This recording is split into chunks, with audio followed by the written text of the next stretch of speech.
President Biden and his allies have said to that point about, the seriousness of the crimes, that if this were anyone else, they would not be facing this serious of a sentence. And we've also seen, for example, former Attorney General Eric Holder, who served in the Obama administration, make that same point. So the big news of this morning, and you're going to have to explain this to us because this is such a peculiarly American thing. It feels. Um, Mhm.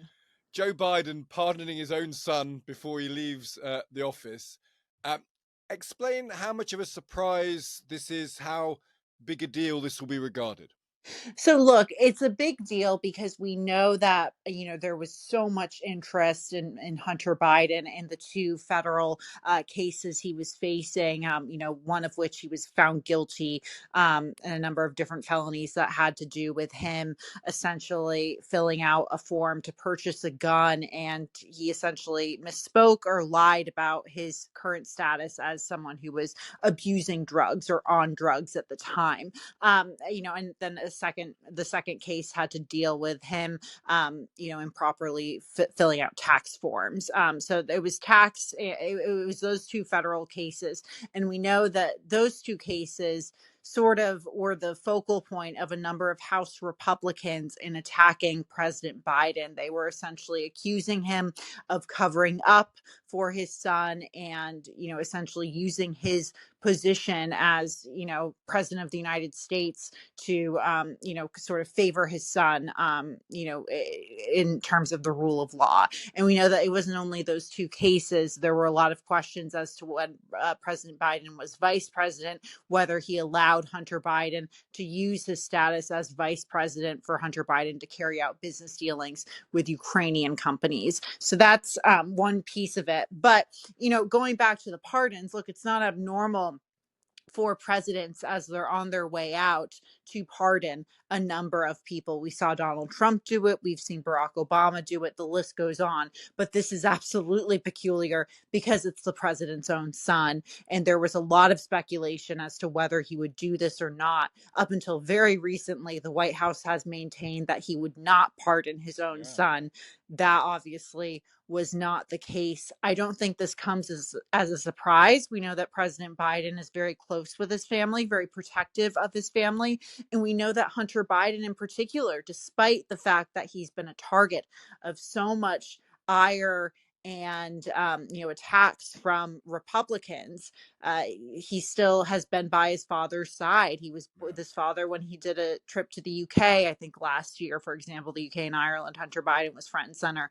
Hunter Biden has been at the White House. He's photographed at the White House. So I think that was in many ways telegraphing that President Biden was willing to stand by his son no matter what.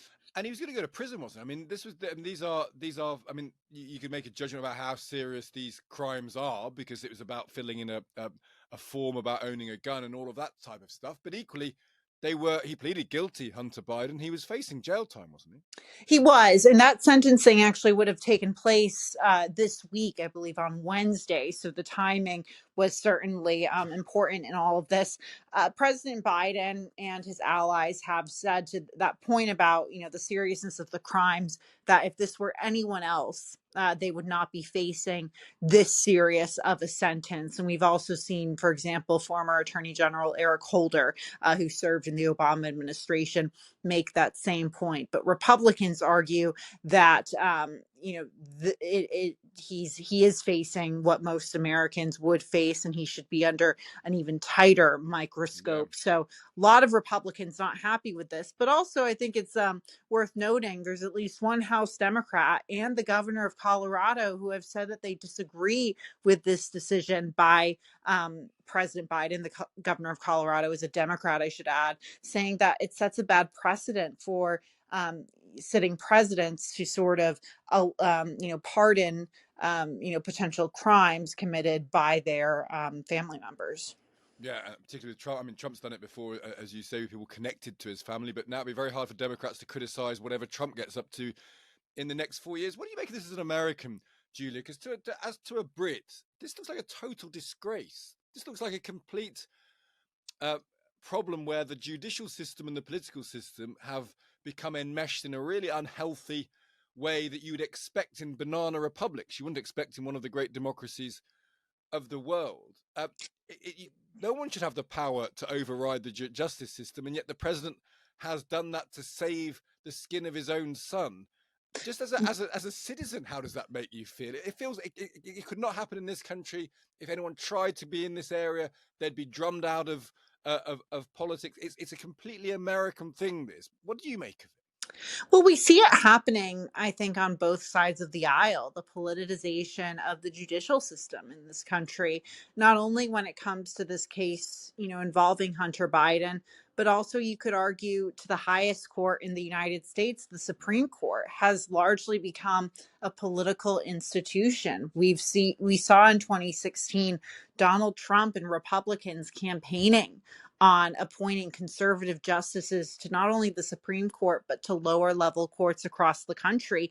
And that's not really how it's supposed to be. And it should, we've seen Democrats sort of do the same thing. And this has led to, the accusation that now the court leans to the right with, rulings like the overturning of Roe versus Wade. So I think overall, this shows how politicized the Yeah, justice system has become in this country, and it's not supposed to be politicized in that way. And you know I think this is somewhat related, but another example of this is Donald Trump yeah. appointing former Congressman Matt Gaetz to lead the Justice Department. That was clearly a political pick.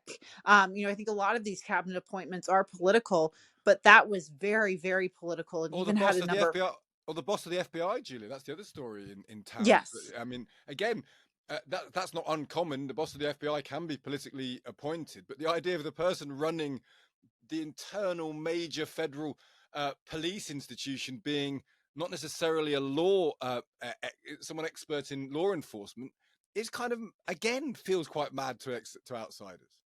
It does. And what's even more interesting is that the current FBI director, Christopher Wray, who was also appointed by Donald Trump during his first administration, his term isn't up until 2027. So essentially, with appointing Kash Patel or nominating Kash Patel to lead the FBI, Donald Trump is not so subtly suggesting that Christopher Wray needs to go. And we know that Donald Trump has been unhappy with Christopher Wray and how he's run the FBI. And critics of Donald Trump would say he's unhappy with Christopher Wray for political reasons, and that Kash Patel is someone who will be a yes man, who will do whatever Donald Trump wants him to do. That's the, you could call it criticism of Kash Patel. Some would say it's supporters of Donald Trump would say that's a good thing, but there's absolutely that concern with that pick. What an interesting system this has grown into. Julia, great to speak to you about it. Thank you for taking the time to talk to us. Thank you so much.